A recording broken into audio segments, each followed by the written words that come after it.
Abhishek God है and I'm here to provide some clarity on fitness and nutrition.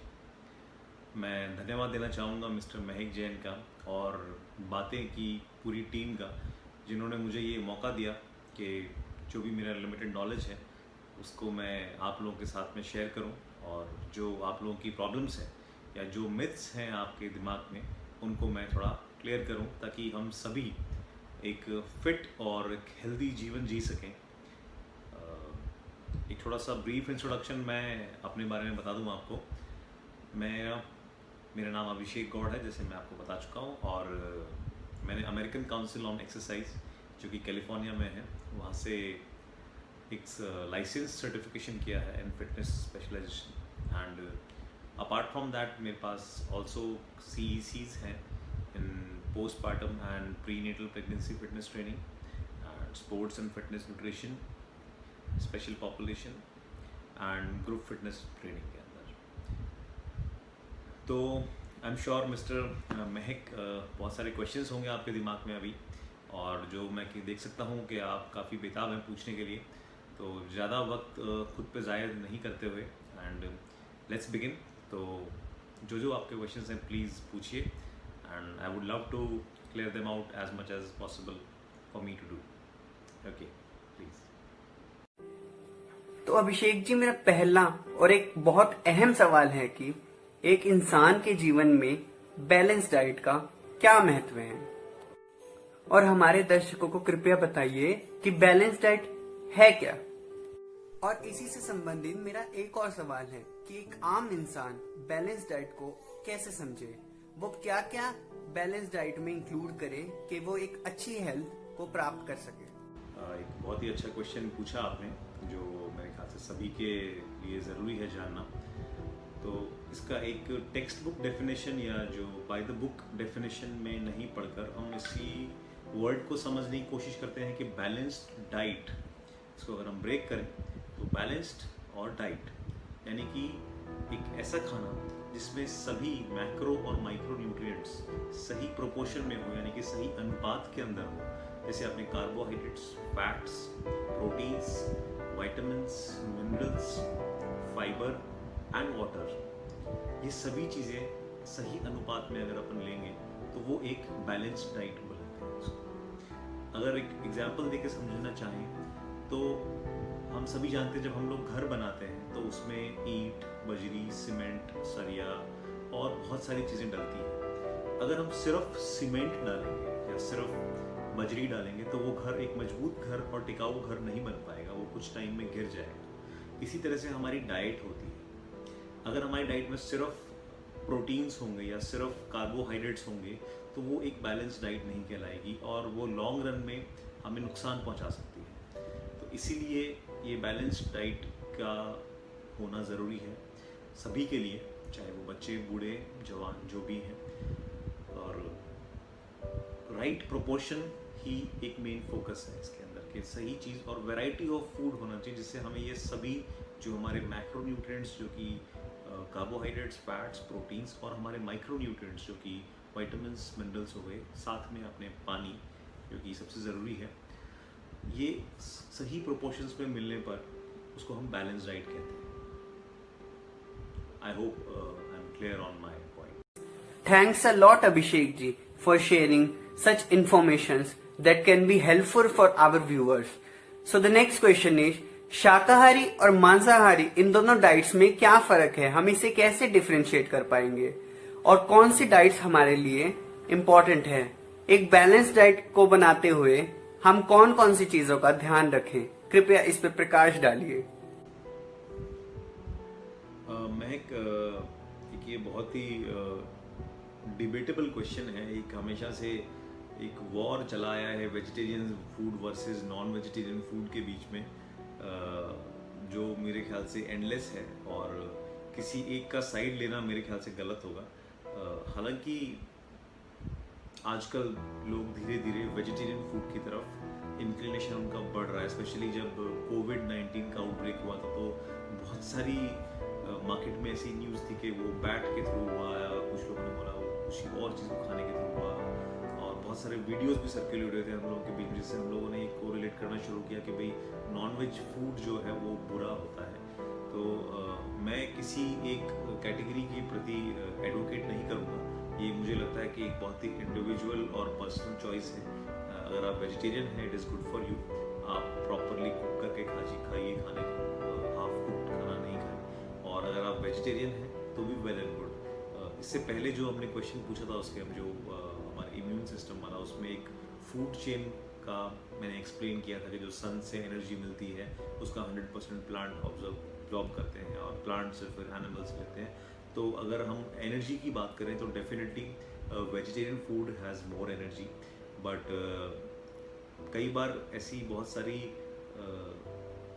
हम लोग बोल सकते हैं कि जो लोग पहाड़ पे रहते हैं वहाँ पे क्रॉप्स उगाना इतना इजी नहीं होता है। फिर जो लोग समुद्र किनारे हैं उनके लिए fish is very easily available, तो उनका फ़िश खाना गलत नहीं कह सकते हम लोग। और जो पहाड़ में रहते हैं वो लोग अगर मान लो नॉनवेज कंज्यूम करते हैं तो उनको सर्वाइवल के लिए वो फूड दिया गया है।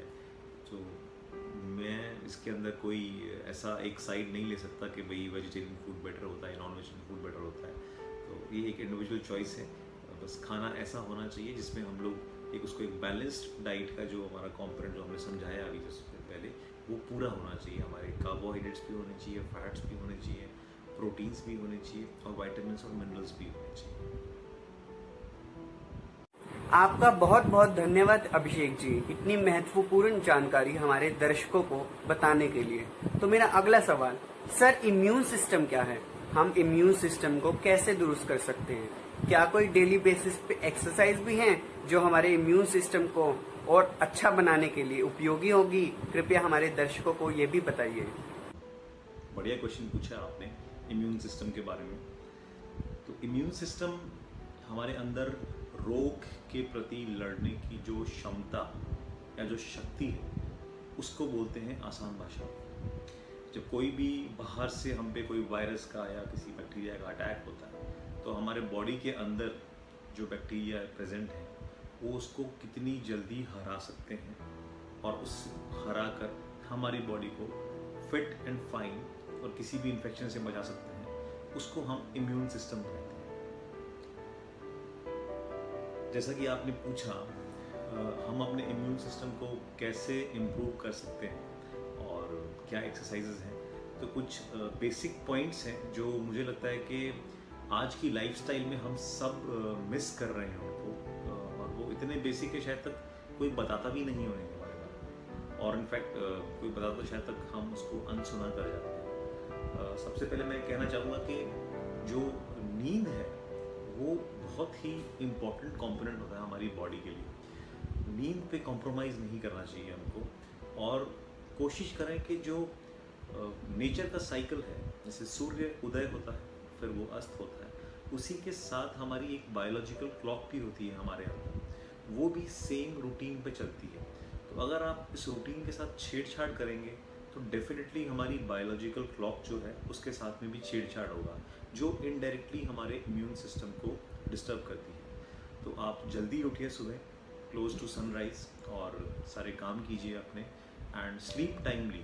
आजकल जैसे हम देखते हैं वेब सीरीज़ का ज़माना आ गया जिसमें, और प्लस 24 आवर एंटरटेनमेंट अवेलेबल है हमको टीवी पे, फ़ोन पे या बाकी गैजेट्स के ऊपर, जिसकी वजह से आप अपने आसपास भी देखेंगे तो कई लोग ऐसे हैं जो देर रात तक बैठ के वेब सीरीज़ देखते हैं या फ़ोन पे होते हैं।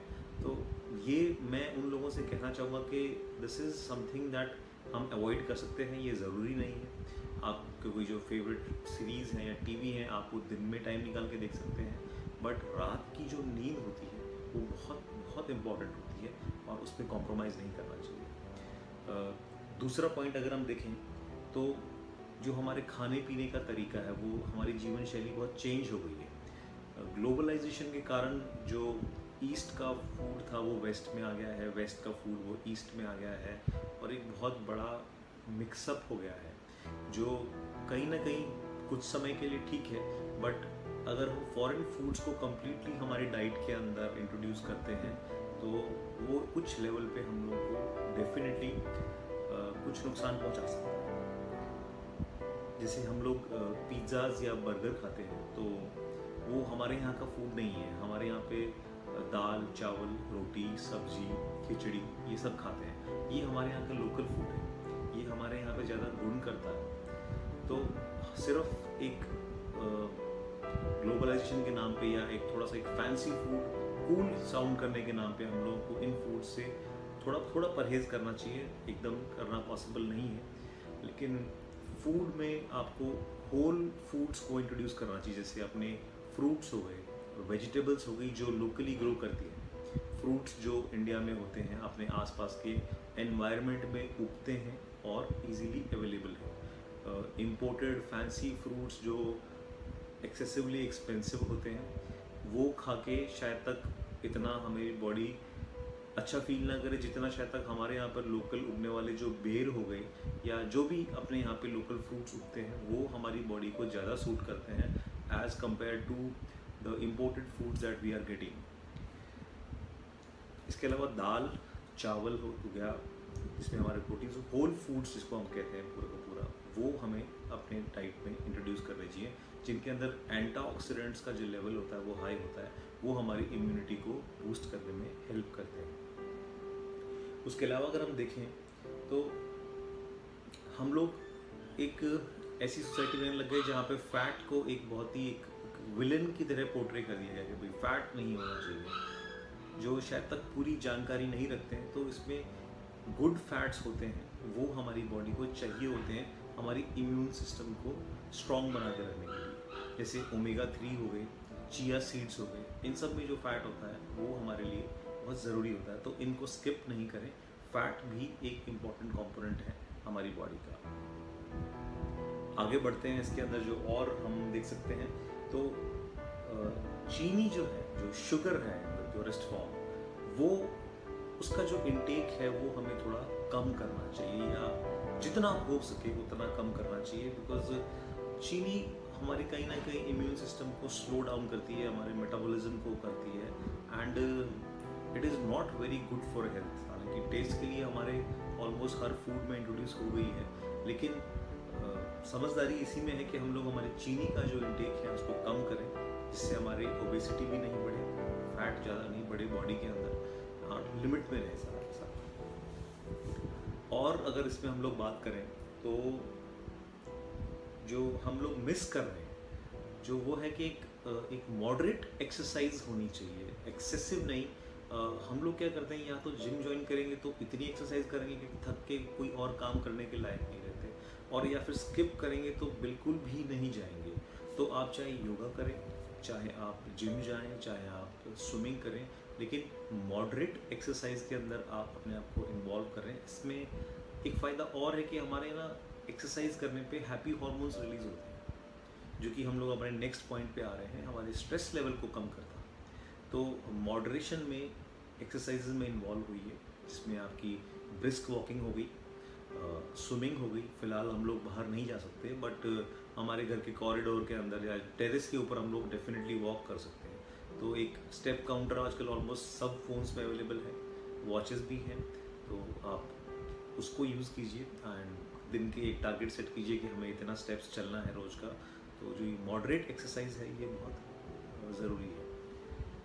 नेक्स्ट पॉइंट जो इसमें मैं कहना चाहूँगा इम्यूनिटी को इम्प्रूव करने के लिए, वो होगा कि हमें अपने स्ट्रेस लेवल को कम करना चाहिए। अभी जैसे कोरोना पैंडेमिक है, इसकी वजह से सभी इंडस्ट्रीज़, चाहे वो कोई भी हो, कोई अछूता नहीं रहा है इससे। चाहे उसे ये ज़रूरी नहीं कि कोरोना इन्फेक्शन हुआ तो उसे प्रॉब्लम हुई, ऑलमोस्ट पूरी अर्थ पे, पूरी प्लैनेट के ऊपर ये संकट आया है एंड सभी लोग इससे इफेक्ट हुए हैं। तो अब शायद तक लॉसेस की वजह से या जो हमारे एक्सपेक्टेड प्रॉफिट्स थे हर बिजनेस के अंदर वो हम अचीव नहीं कर पाएंगे, तो हमें अपने स्ट्रेस को मैनेज करना सीखना पड़ेगा।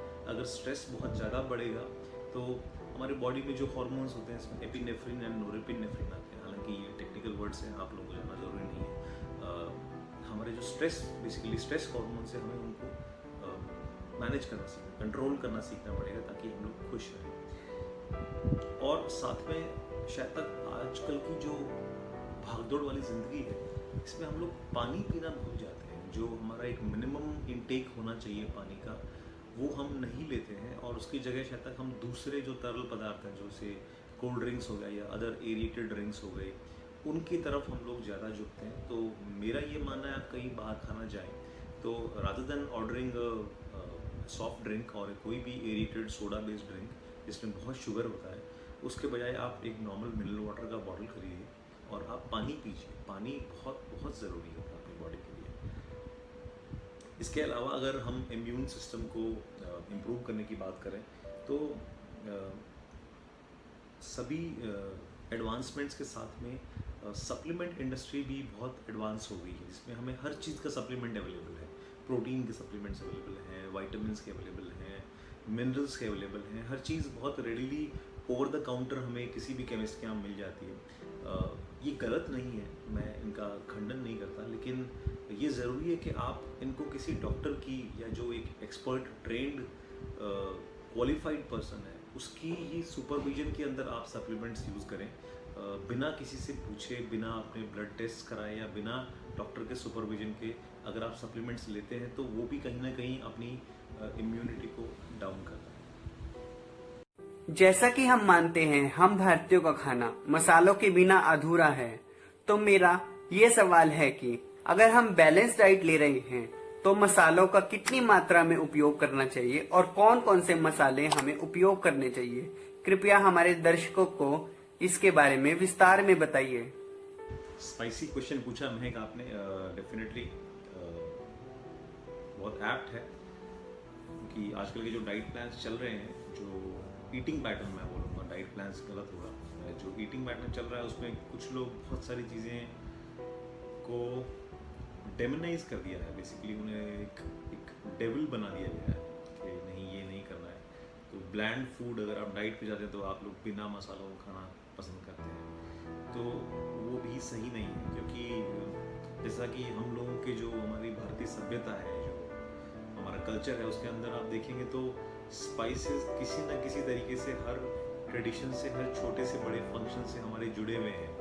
जैसे हमारी शादी होती है हमारे यहाँ पे हिंदू धर्म में, तो हल्दी लगाते हैं उसके अंदर, जिसके अंदर एंटी बैक्टीरियल और अंदर एंटी इन्फ्लामेटरी प्रॉपर्टीज होती है, स्ट्रॉन्ग बनाती है। इसी तरह से जो बाकी स्पाइसेस हो गए हमारे, इनका कोई ना कोई ऐसा इम्पॉर्टेंट कंट्रीब्यूशन होता है हमारे हेल्थ के प्रति। स्पाइसेस और हर्ब्स हैं हमारी लाइफ में, जैसे लहसुन को, गार्लिक है, उसको हम हार्ट के लिए अच्छा मानते हैं, जो कि सही है।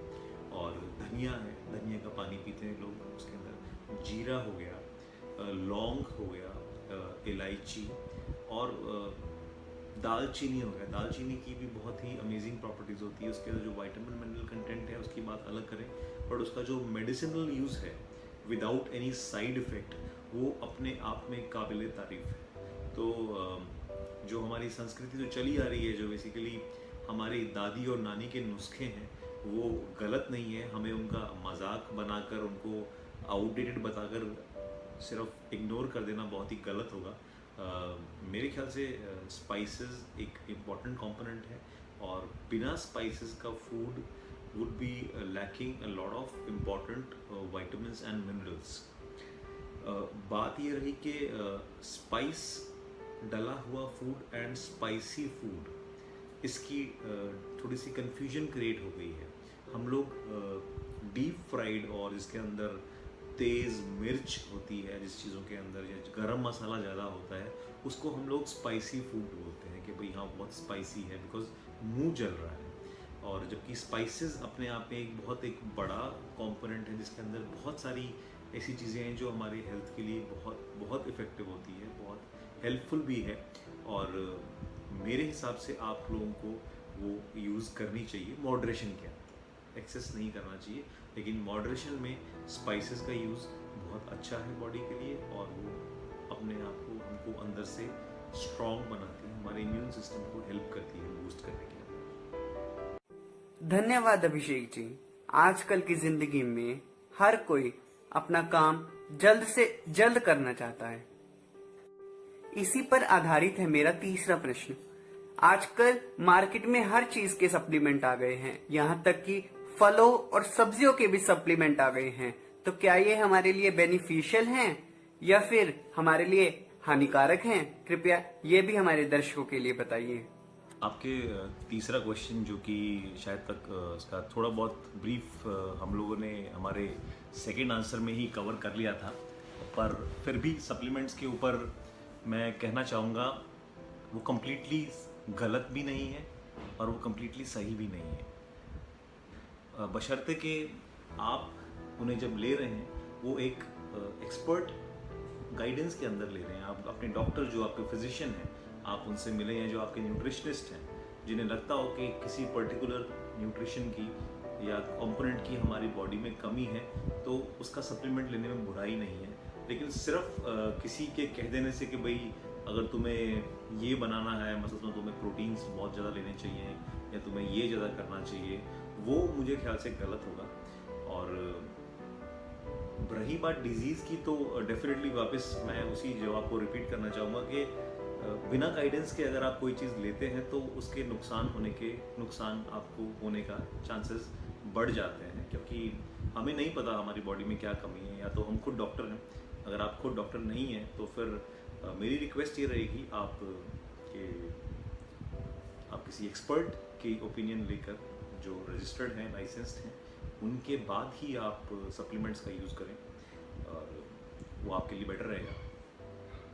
इसके अलावा फूड सप्लीमेंट्स भी अवेलेबल आ गए हैं, जैसे रेडी टू कुक चीज़ें आ गई है बहुत सारी जो हम लोग लेते हैं। तो उसके बारे में मेरी राय है कि कई बार हम लोग ट्रैवल कर रहे होते हैं जिस समय ये पॉसिबल नहीं होता कि हम जैसे जब इंटरनेशनल ट्रैवल कर रहे हैं उस समय ये मुश्किल होता है कि हम लोग जो लोकल फूड है हमारा, जो लोग वेजिटेरियंस है स्पेशली, वो लोग घर से काफ़ी खाना बना के या टेक अवे जो होते हैं जिसको रेडी टू कुक मील्स होती है वो लेके जाते हैं। तो कभी कभार के लिए हम मैनेज कर सकते हैं, बट डेली बेसिस पे फ्रूट्स एंड वेजिटेबल्स का सप्लीमेंटेशन करना ये मेरे हिसाब से सही नहीं है, क्योंकि जो नेचुरल खाना है जो प्रकृति ने बनाया है जिस फॉर्म में, उसका सब्स्टिट्यूट इंसान नहीं बना सकते कभी भी। जो नेचर से जो अगर आप ध्यान दें तो हम लोग जब छोटी क्लास में होते हैं तो हमें एक डायग्राम सिखाया जाता है कि सन जो है वो जो 100% एनर्जी ऑमिट करता है उसका 1% एनर्जी प्लांट्स एब्जॉर्ब करते हैं, फिर प्लांट्स की जो 100% एनर्जी निकलती है उसका 1% एनिमल्स एब्जॉर्ब करते हैं। तो ये जो आर्टिफिशियल फूड्स हैं या जो प्रोसेस्ड फूड्स हैं ये फूड साइकिल में बहुत नीचे आते हैं, तो डेफिनेटली एनर्जी कंपोनेंट इनमें बहुत कम होता है। ये सिर्फ मजबूरी के साथ ही हम इनको बोल सकते हैं, बट डेली बेसिस पे अगर आप अपनी डाइट के अंदर इनको इंट्रोड्यूस कर रहे हैं तो प्लीज़ आप अपने डॉक्टर से कंसल्ट करें, उसके बाद ही इसमें आप आगे बढ़ें।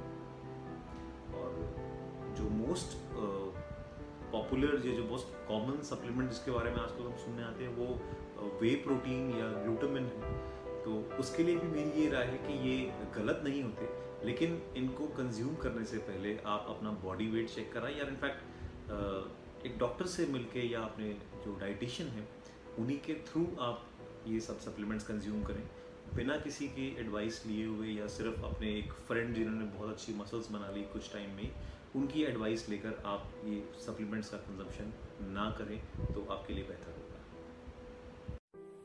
अंत में मेरी आपसे यही गुजारिश है कि इतनी इम्पोर्टेंट जानकारी के बाद हमारे दर्शकों को कुछ ऐसी टिप्स दें जो कि डाइट में अगर कुछ इधर उधर भी हो जाए तो उसे कैसे कंट्रोल करें। और ये सवाल मैं अपने लिए भी पूछ रहा हूँ। वेल, आपको देख के लगता नहीं कि आपको ज़्यादा फूड टिप्स की ज़रूरत है। You look very fit and I am sure आप वर्कआउट करते होंगे एंड अच्छा खाना खाते होंगे, बट हमारे दर्शकों के लिए अगर मैं 5 पॉइंटर्स अगर देना चाहूँ तो मेरे ख्याल से ये रहेंगे कि खाने को लेकर ज़्यादा आप ये ध्यान रखें कि रियल फूड खाएं हम। रियल फूड मतलब फल हो गया, सब्जी हो गई, जो हमारे बेसिक्स होते हैं, दाल चावल हो गई, रोटी सब्जी हो गया, हमारे जो हमारी डाइट में पीढ़ियों से चला आ रहा है, आप वही खाना खाइए। आप अपने फूड को अगर आप इंडियन हैं या आप एक नॉर्थ इंडियन पंजाबी हैं तो आप इटालियन, मैक्सिकन, स्पेनिश फूड को अपने फूड में मिक्स मत कीजिए। If you are Punjabi you eat parathas, आप पराठे खाइए, आपके जीन्स उसी चीज़ से बने हुए हैं, वही आपको सूट करता है। अगर आप साउथ इंडियन हैं, you have your dosa, you have your rasam, you have your idli, this is what suits you best। तो एक एक बहुत ही अच्छी जगह मैंने पढ़ा था कि eat what your grandparents eat. जो आपके दादा परदादा लोग खाना खाते थे, आप वही खाना खाइए, बिकॉज वही आपकी बॉडी को हेल्पफुल रहेगा। कुछ फैंसी फूड्स जो अभी रिसेंटली बाज़ार में आए हैं, या कहीं से आपने सुन लिया कि हाँ आपकी कोई कज़न है जो ऑस्ट्रेलिया सेटल हो गया है, या आपके कोई फ्रेंड है जो बाहर रहने लगे हैं, वो खाना खा रहे हैं, तो आपके लिए वो खाना ज़रूरी नहीं है, बिकॉज आप ऑस्ट्रेलियन नहीं हैं, आप अमेरिकन नहीं हैं, आप इंडियन हैं। तो अनलेस आप ऑस्ट्रेलियन या अमेरिकन हो तो बात अलग है, लेकिन अगर आप इंडियन हैं तो have Indian food, eat very simple food, और अच्छे खाना खाइए, पैक्ड फूड मत खाइए, टेक अवेज में मत खाना खाइए, अच्छा खाना खाइए, फ्रेश खाना खाइए। और अगर मैं सेकंड पॉइंटर देना चाहूँ तो उसमें ये रहेगा कि ब्रेकफास्ट जो होता है वो हमारे पूरे दिन की सबसे इम्पॉर्टेंट मील होती है। कैटालिटिक रिएक्शंस होते हैं बॉडी में, उस समय तो हम लोग जो भी खाते हैं वो सुबह 7 से लेकर 11 के बीच में वो बॉडी उसको डाइजेस्ट करने की क्षमता बढ़ी हुई होती है उस समय हमारी बॉडी के अंदर। तो आपके सपोज़ आपके कोई फेवरेट फूड्स हैं जो आपको लगता है कि यार शायद तक मुझे ये नहीं खाना चाहिए, लेकिन बहुत क्रेविंग हो रही है आपको खाने की, तो आप उसको अपनी ब्रेकफास्ट में इंट्रोड्यूस करें। जैसे अगर आप कोई भी जो अगर आपको डेजर्ट खाना है, कभी आपको मन कर रहा है, तो उसको हम लोग दिन के लेटर हाफ में नहीं लेकर फर्स्ट हाफ में लें उसको ब्रेकफास्ट में। और ब्रेकफास्ट कभी स्किप नहीं करें, चाहे कुछ भी खाएं, लेकिन ब्रेकफास्ट ज़रूर खाएं। ये सेकंड पॉइंटर है हमारा। अगर थर्ड पॉइंटर की मैं बात करूँ तो पानी पीना नहीं भूलें। अगर आप ऑफिस रहते हैं जहाँ पे एयर कंडीशन एनवायरनमेंट है, आपकी स्वेटिंग नहीं हो पाती है इतना, और आपको प्यास नहीं लगती है, बिकॉज हम लोग एयर कंडीशन कार्स, घर, ऑफिस के बीच में फंस गए हैं, तो इतनी स्वेटिंग नहीं होने के कारण शायद तक इतनी प्यास नहीं लगती, तो हम लोग पानी पीना भूल जाते हैं। तो पानी ज़रूर पिए। एक मार्कर रखिए अपने पास में कि भाई इतना पानी मुझे दिन में पीना है, 6 ग्लास, 7 ग्लास, 2 लीटर पानी, 3 लीटर पानी, जो आपको लगता है कि भाई इतना सफिशिएंट है, उतना पानी का इंटेक अपना कम नहीं कीजिए इसमें। जो चौथी बात मैं कहना चाहूँगा वो ये है कि फूड की जो है हमें क्वालिटी पे फोकस करना है ना, उसके कैलोरी काउंट पे फोकस नहीं करना है, हमें अच्छा खाना खाना है। जैसे अगर हम लोग बात करें तो हो सकता है एक एप्पल में या किसी एक फ्रूट के अंदर उतनी ही कैलोरीज होगी जितनी शायद तक एक ड्रिंक में होगी, एक कोला में होगी, या किसी भी सॉफ्ट ड्रिंक के अंदर होगी। तो कैलोरीज बराबर होने से मतलब ये नहीं है कि वो हमारी बॉडी के लिए इक्वल ही फ़ायदेमंद या नुकसान करेगा। तो एनी टाइम आप एक एप्पल को चूज़ कीजिए बजाय इसके कि आप एक कोई सॉफ्ट ड्रिंक, एडिटेड ड्रिंक ले रहे हैं। उससे बेटर है कि आप एक फ्रूट खाइए या एक रियल फूड खाइए इसके अंदर। और पांचवी जो मैं बात कहना चाहूँगा तो आजकल जो ट्रेंड है, मुझे लगता है कि एक सोशल मीडिया की वजह से अच्छे दिखने की और अच्छे लगने की जो एक लालसा पैदा हो गई सबके अंदर, इसकी वजह से लोग ऑब्सेस हो गए हैं खाने से। मतलब ज़रूरत से ज़्यादा किसी के बारे में सोचना, किसी चीज़ के बारे में सोचना भी गलत होता है। तो अगर आप अपनी हर चीज़ को अगर देख के खाएंगे, अरे इसमें इतना कैलोरी हो गया, इसमें इतना हो गया, तो फिर आप लाइफ को कब इंजॉय करेंगे। तो मॉडरेशन में लीजिए सब चीज़ और अपने खाने को एंजॉय कीजिए। अगर आपने आलू का पराठा खाया है और आप उस समय अगर आप मोबाइल पे दिख रहे हैं या आप अपने लैपटॉप पे हैं या टीवी के चैनल चेंज कर रहे हैं, तो आप उसको टेस्ट को कभी एंजॉय नहीं कर पाओगे और वो खाना हमारी बॉडी को जमेगा भी नहीं उसके अंदर। तो enjoy your food and love your food. उसका एक एक बाइट आप इन्जॉय कीजिए, उसको अच्छे से च्यू कीजिए अपने मुंह के अंदर, chew it nicely, mix it nicely with जो अंदर हमारे मुंह में जूसेस होते हैं, फिर उसको नीचे डाइजेस्ट कीजिए। स्लो ईटिंग की कोशिश करें कि हम लोग इंट्रोड्यूस करें। जब तक हमारे मुंह में खाना है तब तक हम चम्मच में खाना नहीं भरें या हाथ में रोटी का जो है उसको नहीं तोड़ें। जब तक मुंह में एक खाना फिनिश हो जाएगा, नीचे चला जाएगा, उसके बाद हम स्पून से उस खाने को भरें और फिर दूसरा स्पून उसमें मुंह में डालें। हमारी स्पीड कंट्रोल करने से हमारा कैलोरी इनटेक भी कंट्रोल आता है। एक और मैं बात आप सबसे कहना चाहूँगा, जब हम लोग इस इंडस्ट्री में हैं इतने सालों से, तो क्रैश डाइट्स का बहुत बड़ा कॉन्सेप्ट है। सब लोग बोलते हैं, मैं नाम नहीं लेना चाहूँगा, लेकिन फ़लान हमने डाइट की, उससे हमारा एक हफ्ते में 4 किलो कम हो गया, फिर हमने उसके बाद में ये क्रैश डाइट की, हमने डिटॉक्स किया, हमने ये किया। तो मेरी आपसे ये रिक्वेस्ट है कि सक्सेस की तरह इन चीज़ों का कोई शॉर्टकट नहीं होता। आप अगर सोचते हैं कि आप 5 साल में आपने अपना 15 किलो वेट बढ़ाया और वो 2 हफ्ते में ही कम हो जाए, तो वो गलत होगा, वो सोचना भी गलत होगा। और उसके लिए अगर आप कुछ शॉर्टकट्स अपना रहे हैं तो वो आपको फ़ायदा करने की ज़्यादा नुकसान ज़्यादा करेंगे आपको। तो शॉर्टकट नहीं है, हमको एक बेसिकली एक कैलोरी डेफिशिट एक डाइट प्लान क्रिएट करना है खुद के लिए, जिसमें हम लोग हमारा धीरे धीरे पोर्शन साइज़ कम करें। अगर आप 2 रोटी सब्जी चावल खाते थे तो उसकी जगह धीरे धीरे उसको 1.5 रोटी पे लेकर आएंगे, 1 रोटी पे लेके आएंगे। इसी को हम कैलोरी डेफिशिट करते हैं। तो जो खाना बन रहा है घर में, फ्रेश खाएं, बासी खाना ना खाएं और उसी खाने की क्वांटिटी कम करें अगर आपको डाइट अपना फैट या बॉडी वेट कम करना है तो। इसके अलावा अपने खाने को एंजॉय कीजिए, अपनी लाइफ को एंजॉय कीजिए। और मेरे ख्याल से ये आपके क्वेश्चन का लगभग आंसर पूरा करता है। And thank you so much Mahak for once again for giving me this opportunity. मेरे किसी सवाल में या जवाब में अगर कुछ कॉन्ट्राडिक्टरी लगे तो इट्स एन एंडलेस वर्ल्ड। आप अपने जो नियरेस्ट जो डाइटिशियन हैं, जो फिजिशियन डॉक्टर्स हैं, आप उनसे कंसल्ट कीजिए और उसके बाद में आप इन चीज़ों को एग्जीक्यूट कीजिए। Thank you so much, take care, जय हिंद।